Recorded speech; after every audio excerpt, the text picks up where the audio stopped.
Bien, la última clase habíamos visto algunas, las funciones de la célula, algunas funciones, y nos habíamos quedado en una de las funciones de la membrana celular, que era la fagocitosis, que era una deformación de todo el citoesqueleto más de la membrana celular que permitía formar pseudópodos y a través de los pseudópodos atrapar macromoléculas como son microorganismos y estos se invaginaban dentro de la célula, se desprendían de la membrana, se formaba el fagosoma y este fagosoma se unía al lisosoma, formando el fagolisosoma. Y otra de las funciones de la membrana celular habíamos visto que también pueden atrapar otro tipo de sustancias como son hormonas y las cuales nos van a transportar hasta la porción basal de las células sin que estas sustancias atrapadas sufran ninguna transformación y desde donde se capturan hasta donde se liberan, atraviesan todo el espesor del citoplasma celular sin sufrir ninguna transformación bioquímica. Eso se llama transitosis. Bueno, y lo que no hemos visto es que hay algunas fagocitosis que están relacionadas con algunas patologías. Ejemplo, por ejemplo, en una insuficiencia cardíaca congestiva, existe extravasación de glóbulos rojos de las cavidades alveolares del pulmón, ¿no es cierto? Y los macrófagos pulmonares, sabemos muy bien que existen macrófagos en todos los tejidos y por supuesto que también en los pulmones. Estos macrófagos pulmonares fagocitaban a los eritrocitos que han sido liberados a la cavidad alveolar y los macrófagos van a degradar a los glóbulos rojos y las van a llevar hasta convertirlas a hemoglobina. Luego, la hemosiderina es la que se queda dentro de estos macrófagos y se llama células de la insuficiencia cardíaca. Y posteriormente se recicla, ¿no es cierto? Normalmente la hemosiderina, a través de la hemosiderina se recicla el hierro para poder reutilizarlo otra vez. En las reacciones inflamatorias también participan los neutrófilos y los macrófagos en el proceso de fagocitosis. Entonces, especialmente en la fagocitosis, la endocitosis, nos van a introducir sustancias dentro de la célula y estos endosomas, fagosomas se van a unir con el lisosoma, pero cuando estamos hablando de la reacción inflamatoria, solamente nos vamos a referir de los neutrófilos y de los macrófagos que fagocitan, destruyen y eliminan los agentes causales de la reacción inflamatoria. Por ejemplo, los microorganismos, los productos de desecho de los tejidos lesionados por exocitosis. El material que no puede ser eliminado permanece en el citoplasma de estas células como cuerpos residuales. Por ejemplo, la lipofucsina es un buen ejemplo de cuerpo residual. ¿Qué quiere decir? Que son desechos de la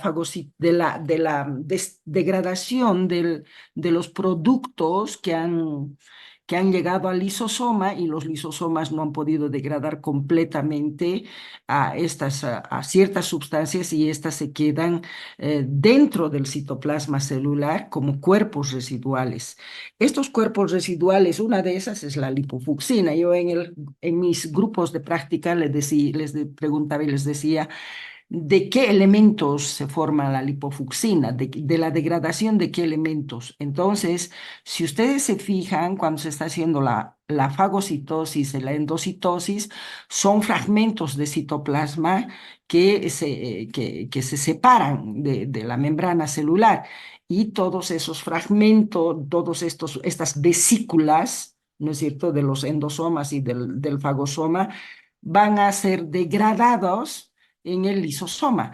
Y como son fragmentos de membrana celular, en la membrana celular existen los fosfolípidos. Entonces, la degradación de los fosfolípidos son la lipofucsina y la lipofucsina no se puede eliminar completamente de los macrófagos y se quedan como cuerpos residuales. La presencia de estos cuerpos residuales de la lipofucsina es un buen, podríamos decir, es un buen, una buena señal para decir cuán de vieja es una célula cuando estamos estudiando. Mayor cantidad de lipofucsina, más envejecida la célula. Bien, ahora vamos a seguir.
Se me escucha, ¿no, chicos?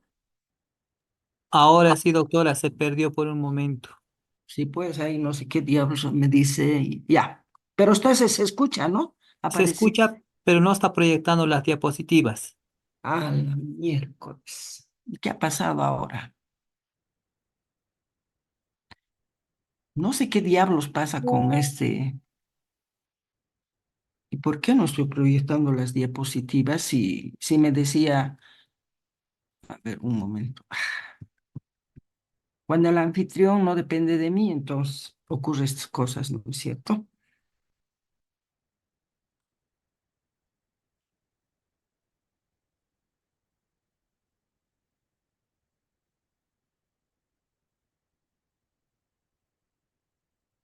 Voy a volver a entrar.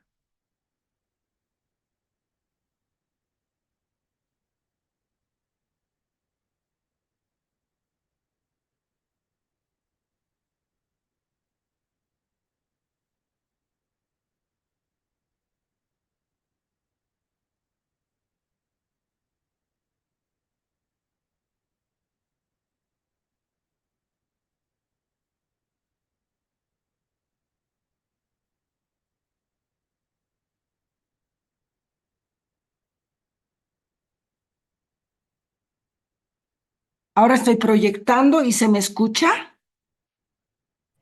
Sí, doctora. Ya, listo. Yo no sé qué pasa. Se sale y volvemos a entrar. Hemos hablado de la fagocitosis, hemos hecho, estuvimos sobre el aparato de Golgi, ¿no es cierto?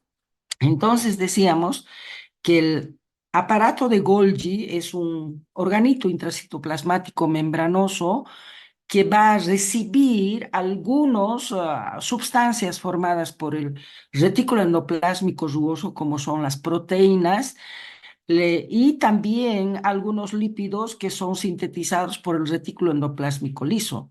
Entonces, estos organitos intracitoplasmáticos van a liberar sus productos que han formado, proteínas, lípidos, y estos productos, como proteínas, los lípidos, tienen que llegar al aparato de Golgi, a su cara inmadura, y para que eso ocurra, estas proteínas y estos lípidos se tienen que revestir de membrana. Siempre todas las células, las sustancias funcionales, las sustancias estructurales, tienen que estar revestidas de una membrana para que puedan defenderse de algunas enzimas destructoras. Por eso es que las proteínas, los lípidos, se envuelven en una membrana celular, en una membrana, ¿no es cierto? Y como vesículas se van a mover desde el retículo endoplásmico rugoso, desde el retículo endoplásmico liso, y van a llegar a la cara inmadura del aparato de Golgi.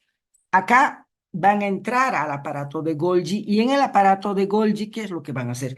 Van a sufrir una serie de transformaciones bioquímicas. Por ejemplo, las proteínas pueden sufrir una glucosilación de las proteínas para formarse glucoproteínas, por ejemplo. Entonces, sufren una serie de procesos metabólicos, de transformaciones metabólicas, o también las proteínas pueden ir a madurar llegan proteínas inmaduras y se convierten en proteínas maduras. Ese es el trabajo o la función que realiza el aparato de Golgi. Transforma, hace madurar todas las sustancias que le llega al aparato de Golgi, ¿sí? La- las proteínas la convierten en lipoproteínas, en glucoproteínas, igual los lípidos, y una vez de que estas sustancias han sido modificadas bioquímicamente, cara más madura del aparato de Golgi y de la cara más madura del aparato de Golgi, ¿qué es lo que van a hacer? Lo que van a hacer es distribuir, el aparato de Golgi va a ir distribuyendo. ¿Qué cosa van a distribuir? Por ejemplo, si las proteínas han sido formadas en el retículo endoplásmico rugoso, esas proteínas van a tener ciertas marcas, ¿no es cierto? Entonces, según esas marcas, van a ir a distribuir a las membranas, a la membrana, sí, a la membrana plasmática, a la membrana del lisosoma, a la membrana del retículo endoplásmico rugoso y así sucesivamente. Pero si son proteínas que han llegado de los ribosomas libres, de los poliribosomas, entonces esas proteínas directamente van a ir a formar la estructura del citoplasma. ¿Sí? Esa es la distribución de las proteínas en las células. Las proteínas formadas en el retículo endoplásmico rugoso van a las membranas y las proteínas que han sido formadas en los ribosomas van al citoplasma de la célula. ¿Sí? Eh, Conclusión, ¿cuál es la función del aparato de Golgi? Hacer madurar, transformar los productos que le han llegado del retículo endoplásmico rugoso, del retículo endoplasmico liso, hacen una transformación bioquímico-molecular para después distribuir todas estas sustancias en los diferentes compartimientos o en los diferentes lugares del citoplasma celular. Pero también tenemos ciertas sustancias que tienen que ser eliminadas fuera de la célula, como las proteínas, por ejemplo. Todo eso hace el retículo endoplásmico o el aparato de Golgi. Ah, Ahora bien, tenemos que darnos cuenta nosotros de que cuando estamos hablando del retículo endoplásmico rugoso y de los ribosomas, ¿qué hacen los ribosomas? Los ribosomas del retículo endoplásmico rugoso y los ribosomas libres. Lo que hacen es traducir información que le llega del núcleo, esa información que se hace durante la transcripción de la información celular que se hace en el núcleo, esa información le llega al ribosoma y en el ribosoma se traduce esa información, esa transcripción genética. ¿Y para qué se traduce? Para que el ARNM se convierta en proteínas con las características que se ha decidido cuando se está realizando la transcripción genética, cuando el ADN forma el ARN mensajero. Entonces, los ribosomas traducen esas señales o ese mandato que le da la célula para formar el ARNM en proteínas con las características específicas. ¿Qué más? Nada más en esto. El aparato de Golgi es un organito intracitoplasmático que modifica, hace la glucosilación, todo eso hemos hablado. Bueno, vamos a entrar a lo que es la mitocondria. La mitocondria es un organito intracitoplasmático muy importante, que es el organito que va proporcionar esa alta energía que necesita la célula para realizar todos sus procesos metabólicos y que la célula pueda sobrevivir así, realizando sus procesos metabólicos de construcción, de destrucción. Eso, eso lo realiza utilizando una alta energía que son las moléculas de ATP. ¿Quiénes son los que forman esas moléculas de ATP? A través de la fosforilación oxidativa o el del ciclo de Krebs, es la mitocondria. ¿Sí? Entonces, hace muchas funciones la mitocondria. Primero vamos a analizar lo que es la formación de las moléculas de ATP. Aquí tenemos la estructura de la mitocondria, que tiene es un organito intracitoplasmático, la única que tiene dos membranas, una membrana interna y otra membrana externa. La membrana interna es completamente impermeable y presenta crestas mitocondriales donde se realiza la fosforilación oxidativa, que es una de las funciones que realiza la mitocondria. Y tenemos un espacio, la matriz mitocondrial, donde se almacenan los hidrogeniones que son importantísimos para la fosforilación oxidativa y la creación de moléculas de ATP. ¿Sí? A través de la fosforilación oxidativa o el ciclo de Krebs más la participación de los hidrogeniones, vamos a tener la formación de moléculas de ATP o alta energía. Bien, en las crestas mitocondriales se encuentran las proteínas oxidativas que permiten la fosforilación oxidativa, la fosfofructosinasa. Estas proteínas oxidativas son enzimas que permiten la fosforilación oxidativa. ¿Mm? Entonces, eh, decimos de que estas proteínas que participan en la fosforilación oxidativa se realiza en las crestas mitocondriales. Pero para la fosforilación oxidativa vamos a necesitar nosotros, ¿qué cosa? Vamos a necesitar una glucosa, por ejemplo. Sustancias, ¿no es cierto?, como la glucosa, vamos a necesitar las enzimas, la fosfofructosinasa, vamos a necesitar después, perdón, enzimas, oxígeno, si estamos hablando de la fosforilación oxidativa. Ahí se da la fosforilación oxidativa y el producto final de la combinación de estos elementos es la formación de moléculas de ATP más agua más radicales libres de oxígeno, las especies reactivas de oxígeno. Miren, les estoy diciendo que un proceso metabólico normal de la célula forma especies reactivas de oxígeno o radicales libres de oxígeno. Tomen en cuenta esto que les estoy diciendo, ¿sí? Bien, entonces ya hemos hecho una de las funciones de la mitocondria, que es la de sintetizar moléculas de ATP alta energía, que es importantísimo para el proceso metabólico de la célula, anabolismo y catabolismo.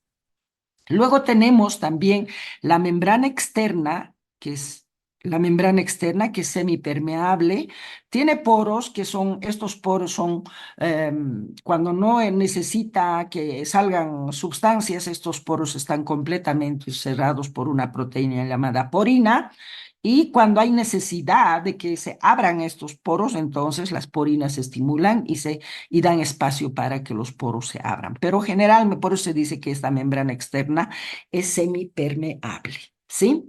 Bien, ahora bien, hemos dicho de la estructura y algunas de las funciones que generan moléculas de ATP. Esta mitocondria es muy sensible a ciertas señales de peligro, y esas señales de peligro que son captadas por muchas proteínas que se encuentran dentro de la mitocondria. Hay muchas otras proteínas aparte de las proteínas oxidativas, hay muchas aparte de las enzimas que participan en la fosforilación oxidativa. Hay muchas otras proteínas como las caspasas, por ejemplo, que son las que van a determinar si la mitocondria entra en una muerte celular programada, que se llama apoptosis. Entonces, también la mitocondria es la responsable de que la célula pueda o no pueda entrar a la apoptosis. ¿Qué es la apoptosis? Es la muerte celular programada genéticamente. ¿Qué quiere decir esto? Que todas las células del organismo tienen genes, y esos genes están relacionados con la apoptosis, que es la muerte celular programada genéticamente. ¿Por qué digo que todas las células tienen estos genes? Porque las células eh, aparecen, nacen, podríamos decir, nacen, crecen, realizan funciones, envejecen y una vez de que están envejecidas, tienen que morir. Y mueren estimulando estos genes de la apoptosis. Por eso se dice muerte, la apoptosis es una muerte celular programada genéticamente. ¿Sí? Todas las células innecesarias, las células viejas, tienen que estimular sus genes para morir por apoptosis y puedan ser eliminados por fagocitosis. Bien, ¿qué más? También podríamos decir que la mitocondria es muy sensible a las lesiones. Por ejemplo, es muy sensible a la hipoxia, a la isquemia. Entonces, cuando reconoce a la isquemia, a la hipoxia, esta mitocondria va a ser la que decida si esa célula va a morir por apoptosis o va a morir por necrosis. Entonces, la misma isquemia, la hipoxia, puede meter a la célula a una muerte celular por isquemia o una muerte celular por apoptosis. Entonces, a veces yo hago la pregunta en el examen y digo, una de estas causas es que puede inducir a la célula tanto a la muerte celular programada genéticamente o a la muerte celular por isquemia. Entonces digo, ¿cuál es esa? La isquemia, o perdón, la necrosis. Son dos tipos de muertes celulares, necrosis y apoptosis. Y hay una sola causa que puede inducir a los dos tipos de muerte celular, que es la isquemia y algunas sustancias tóxicas también. Vamos. Ahí están las características estructurales y funcionales de la mitocondria. Eh, Funcionales, estructurales, ya les he dicho que tiene dos membranas, una membrana externa es semipermeable, una membrana interna es impermeable, tiene crestas mitocondrias, tiene espacio intermembranoso, tiene una matriz interna, matriz mitocondrial, etc. Ahora, dentro de las funciones, la fosforilación oxidativa. ¿Ah? Presenta una doble membrana, la externa que es semipermeable, la interna impermeable. Tiene su propio ADN. Esto no hemos hablado. La mitocondria tiene su propio ADN. El ADN es muy especial en la mitocondria porque tiene sus propias secuencias no funcionantes para sintetizar sus propias proteínas funcionales. Codifican sus propias proteínas que son enzimas oxidativas. Pero dice que el 1% de las proteínas que se forman en la mitocondria podrían ir a formar parte de las proteínas citoplasmáticas. Y el 2% se queda dentro de la mitocondria formando estas proteínas que son las enzimas oxidativas, responsables de la fosforilación oxidativa. Otra cosa que dice también que el ADN que tiene la mitocondria no cuenta con mecanismos de separación y por esta razón tiene una alta tasa de mutación la mitocondria o el ADN de la mitocondria. Hemos dicho que a través de la fosforilación oxidativa generan moléculas de ATP para que las células realicen todas sus funciones catabólicas y anabólicas. Ahora, esta molécula de ATP se genera por dos procesos bioquímicos diferentes. Uno por la fosforilación oxidativa, donde se utiliza la glucosa, oxígeno más la enzima fosfofructosinasa y el resultado va a ser moléculas de ATP, agua y radicales libres de oxígeno o los famosos ERUS. Eh, Adelantarles que los radicales libres son muy tóxicas para la célula, muy tóxicas porque son elementos muy, podríamos decirle, inestables que se pueden juntar con moléculas orgánicas, moléculas inorgánicas y destruir a estas moléculas. Por eso es que los radicales libres son tóxicas para la célula. Por eso es que ahora en un proceso metabólico normal se generan radicales libres de oxígeno. Pero en una célula normal existen elementos que van a degradar estos radicales libres de oxígeno. La misma célula tiene la forma de cómo protegerse de estos radicales libres de oxígeno. Tiene sustancias que inactivan a los radicales libres, tienen enzimas que degradan a los radicales libres. Por eso es que dentro de una célula normal no se pueden acumular los radicales libres de oxígeno. no se pueden acumular. Otra forma de sintetizar moléculas de ATP es el metabolismo anaeróbico, donde se utiliza productos intermedios como el glucógeno para generar moléculas de ATP en un medio carente de oxígeno. ¿Sí? Este, por ejemplo, es un proceso muy importante para decirles por qué las células musculares tardan tanto en lesionarse frente a una hipoxia y las células nerviosas, las células del sistema, las neuronas, en 5 minutos frente a una hipoxia, falta de oxígeno, esas células van a llegar a la muerte celular, van a morir. Es por este proceso de que algunas células tienen la capacidad de almacenar glucógeno y el glucógeno la convierten en moléculas de ATP, que es alta energía, que mantiene el proceso metabólico de las células. Cuando lleguemos a este tipo de células vamos a explicar mejor, pero ya se dice que el metabolismo anaeróbico se realiza solo en algunas células y en algunas no, porque no todas las células tienen la capacidad de almacenar glucógeno. Y el metabolismo anaeróbico es que a partir del glucógeno se generan moléculas de ATP, que es la que realiza todos los procesos metabólicos de la célula. También está involucrada en el metabolismo intermedio la mitocondria.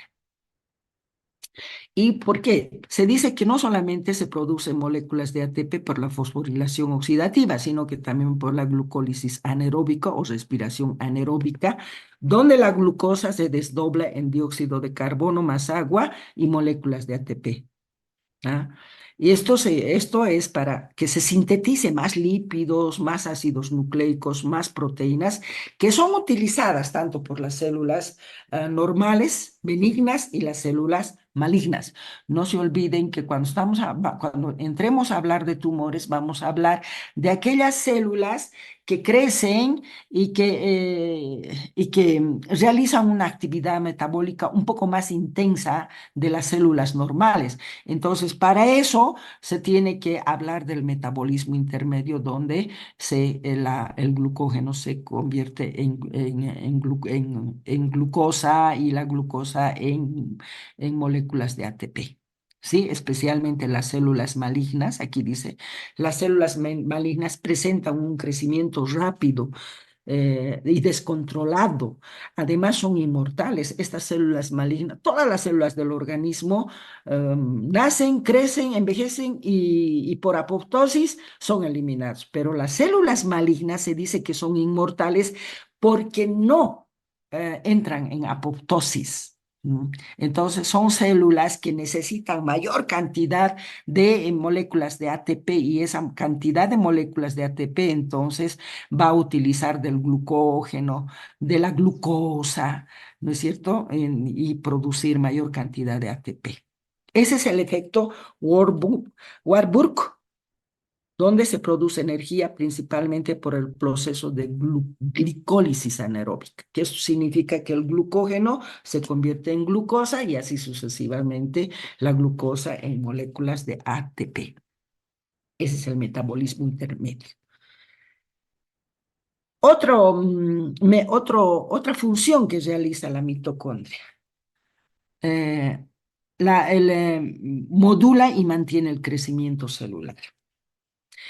Miren, modula y mantiene el crecimiento celular, claro, ya que la mitocondria es responsable de proporcionarle energía. Entonces vamos a tener de esa manera va a responder las exigencias de los factores de crecimiento, ¿no es cierto? Porque la célula va a responder a los factores de crecimiento para que pueda crecer. ¿Mm? Y entonces, cuando ocurre eso, tiene que echar mano de las reservas de las reservas de los nutrientes, como el glucógeno. Después tiene que echar mano también a la disponibilidad de mayor cantidad de oxígeno, ¿no? Y de la transmisión de las señales que recibe la célula. Generalmente la célula, cuando estamos hablando de crecimiento celular, es que responde frente a los factores de crecimiento que están almacenados en el tejido conjuntival, y estos factores de crecimiento van a ir a estimular a los receptores que se encuentran en la membrana celular, y de aquí va a mandar las señales al núcleo, en el núcleo se hace la transcripción genética, de ahí se manda la información al citoplasma y en el citoplasma se va a generar o se va a construir mayor cantidad de proteínas estructurales, de proteínas funcionales, etcétera, etcétera, para que la célula pueda ser más grande o crecer. Ahí está. La mitocondria también presenta sustancias que captan señales de peligro, ya les he dicho eso, y contiene en su interior proteínas proapoptóticas y antiapoptóticas. Hemos dicho que las mitocondrias tienen en su interior una gran cantidad de sustancias, hidrogeniones, proteínas, como las proteínas implicadas en la fosforilación oxidativa, pero también tienen otro tipo de proteínas, las proteínas proapoptóticas, las proteínas antiapoptóticas, como la citocromo C. Entonces, cuando la mitocondria se ve captan las señales de peligro, por ejemplo, las señales de peligro de que esa célula tiene que morir por apoptosis, entonces esta célula va a estimular a las proteínas proapoptóticas. Ejemplo, por ejemplo, la citocromo C, que no puede salir de la mitocondria, tiene que estar encerrada en la mitocondria porque la citocromo es proapoptótica. Entonces, cuando la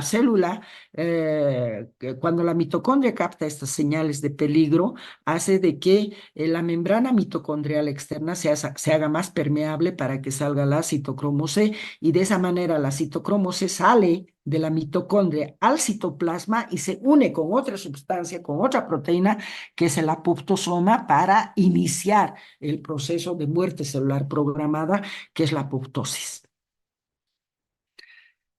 También podemos decir que regula la supervivencia y la muerte celular, la mitocondria. Conduce a la muerte, regula la supervivencia y la muerte celular. La mitocondria es la que decide si esa célula va a morir por apoptosis o va a morir por necrosis cuando es el mismo estímulo que le está provocando. Por ejemplo, puede ser la hipoxia. ¿Sí? Muerte celular por necrosis. ¿Cómo la mitocondria va a decidir la muerte celular por necrosis? Aquí dice, la necrosis es una forma de muerte celular provocada por un daño externo. Una de esas causas, la más común, es la isquemia. Pero también pueden haber otras causas, como las sustancias tóxicas que lesionan la membrana mitocondrial externa. Esta membrana, entonces, lesionada, se va a hacer más permeable. No se olviden que es semipermeable. Entonces, esa semipermeabilidad se pierde, se hace mucho más permeable por donde escapan los hidrogeniones.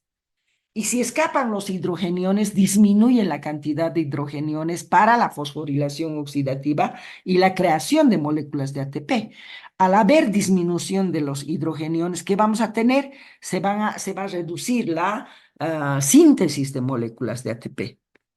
¿Ah? Por esta razón, la célula va a entrar en lesión y muerte celular por necrosis, cuando hay escape de hidrogeniones. Si hay escape de hidrogeniones, hay menor cantidad de síntesis de moléculas de ATP que no permite mantener el metabolismo de las células. Y si no permite mantener el metabolismo de las células, va a entrar en un desequilibrio, va a perder su homeostasia. Probablemente primero se adapte las células, pues se lesione la célula y hasta que termine de morir por necrosis. El otro tipo de muerte celular es la programada genéticamente y que se llama apoptosis. Todas las células normales del organismo presentan genes de la muerte celular programada.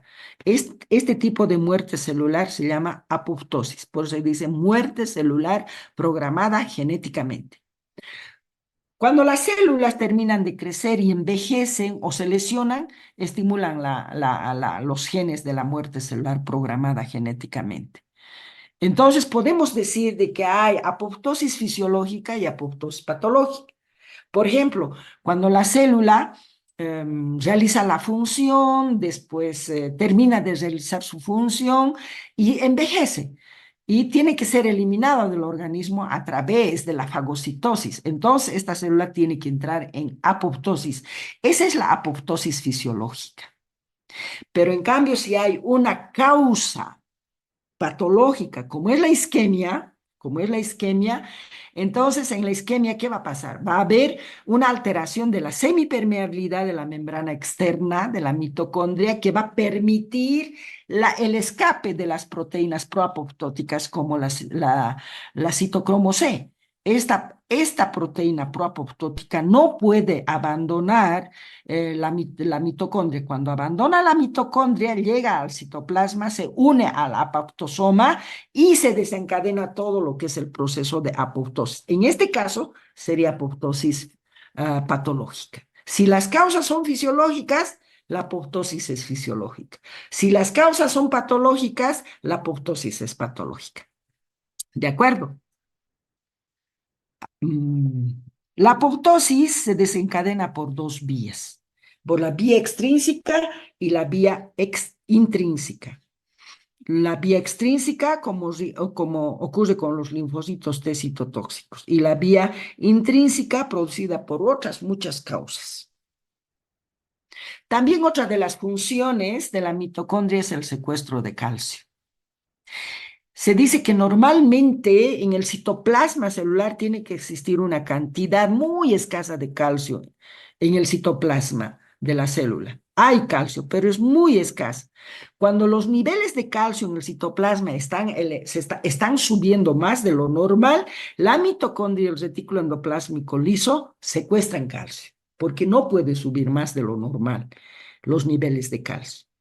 Tampoco pueden bajar los niveles de calcio normales, no pueden bajar. Entonces, cuando están bajando los niveles de calcio en el citoplasma, la mitocondria y el retículo endoplásmico liso, liberan calcio. Eso se llama, esa es otra de las funciones que realiza la mitocondria, secuestrar calcio. Pero no solamente la mitocondria secuestra calcio, también el retículo endoplásmico liso. Mm, Luego tenemos, suben los niveles de calcio, liberación de calcio, listo. Bien, con eso hemos terminado todo lo que es el mantenimiento celular. Cuando estamos hablando del mantenimiento celular, estamos hablando de que la célula sea viable para realizar todas sus funciones metabólicas, catabólicas, tienen que estar acorde con las exigencias del medio externo y de esa manera la célula se encuentra en homeostasia o se encuentra normal. Cuando falla una de estas funciones, de estas estructuras de la célula, entonces puede haber un desequilibrio de su medio interno con su medio externo. Se puede perder la homeostasia, entonces ya no estamos hablando de una célula normal, estamos hablando probablemente de una célula adaptada, de una célula lesionada. Conclusión. Las células normales siempre están en equilibrio de su medio interno con su medio externo. A eso se llama célula en homeostasia o célula normal. Cuando se rompe este equilibrio, ya entramos en lo que son células anormales, como por ejemplo las células adaptadas, las células lesionadas. Y miren la cantidad de estructuras, de funciones que realizan las células para mantener esa homeostasia, ese equilibrio de su medio interno con su medio externo. No se olviden que las células están sometidas a muchas exigencias del medio externo y esas exigencias del medio externo tienen que responder con todos sus procesos metabólicos, estructurales, funcionales de la célula. Bien, pero es importante también saber que las células interactúan entre las mismas células. ¿Ah? Primero, cuando hablamos de interacciones, tenemos que ver que dentro de la célula existen organitos intracitoplasmáticos, existen proteínas funcionales y todos estos elementos intracitoplasmáticos tienen interacciones entre ellas. Por ejemplo, decirles que todos estos organitos intracitoplasmáticos, algunas proteínas funcionales que transportan sustancias de un lado al otro lado,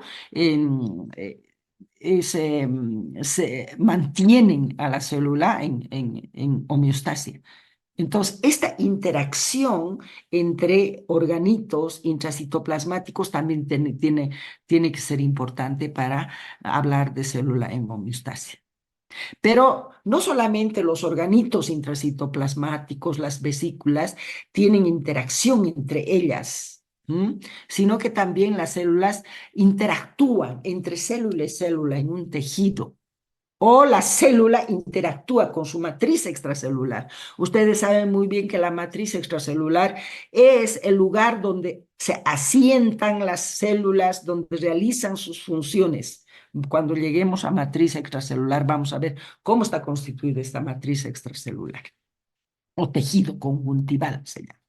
Entonces, hay interacciones entre célula y célula, entre célula y su matriz extracelular, hay interacciones dentro de las células con todos sus organitos intracitoplasmáticos, estructurales, funcionales, etcétera, etcétera. Aquí dice las interacciones que realiza las estructuras intracitoplasmáticas, lo realizan a través de proteínas citoplasmáticas que forman el citoesqueleto y que son sintetizadas por los ribosomas libres. Hemos visto que los ribosomas libres son los que sintetizan proteínas que van a ir al citosol.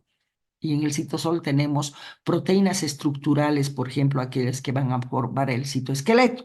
También tenemos proteínas funcionales, como por ejemplo, en este momento, a ver, me acordaré de la ubiquitina. La ubiquitina es una proteína funcional que marca a las proteínas mal plegadas. Entonces, todas estas estructuras, ¿no es cierto?, son las que van a interactuar en el citoesqueleto, dentro del citoplasma.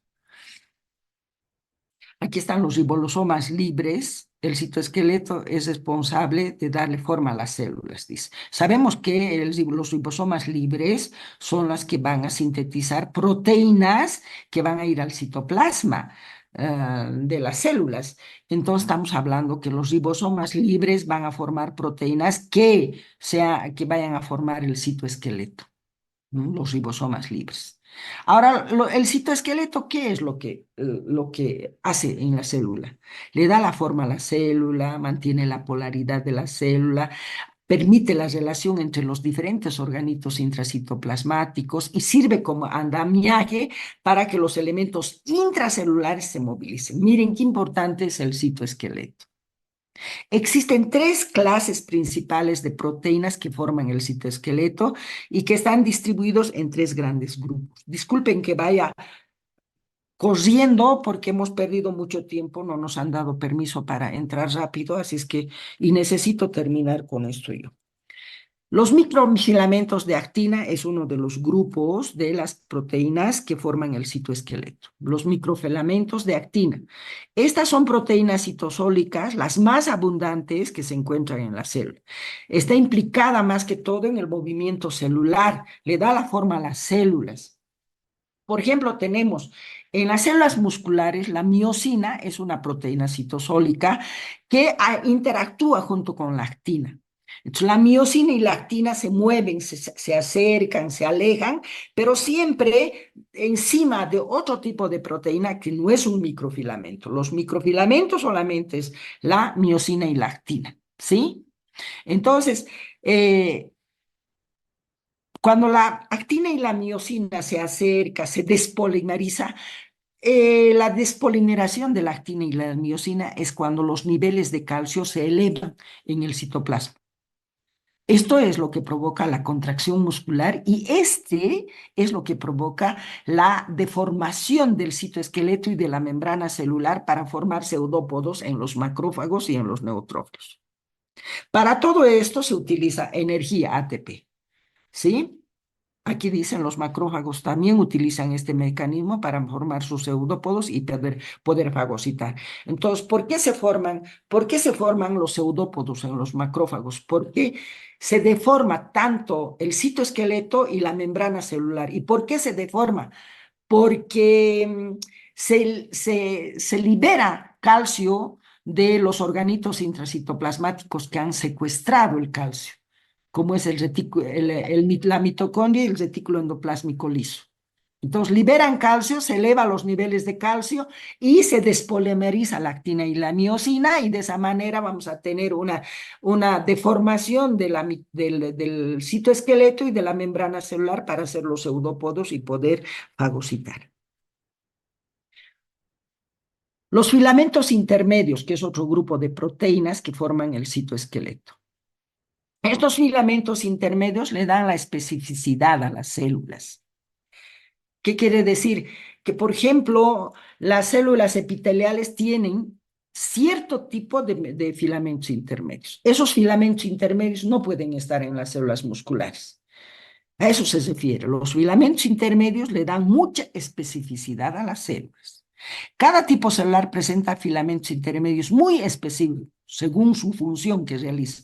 Por esta razón son utilizados como marcadores celulares. Por ejemplo, en aquellos tumores malignos que no se pueden, que son muy poco diferenciados y no sabemos de dónde vienen esas células malignas, nosotros vamos a utilizar estos marcadores celulares que son filamentos intermedios. Entonces, vamos a utilizar, por ejemplo, podríamos utilizar la vimentina como marcador tumoral. Entonces, si esas células tumorales muy indiferenciadas son positivas a estos marcadores de la vimentina, entonces estamos frente a fibroblastos y a endotelio. Eso quiere decir que son muy específicos de las células, los filamentos intermedios. Por eso sirven como marcadores celulares. En este grupo, ¿cuáles son los filamentos intermedios que se encuentran? La laminina A, B y C. Es importante saber que la laminina se encuentra en la parte interna de la membrana nuclear. ¿Sí? Por eso aquí se dice se encuentra asociada a la membrana nuclear.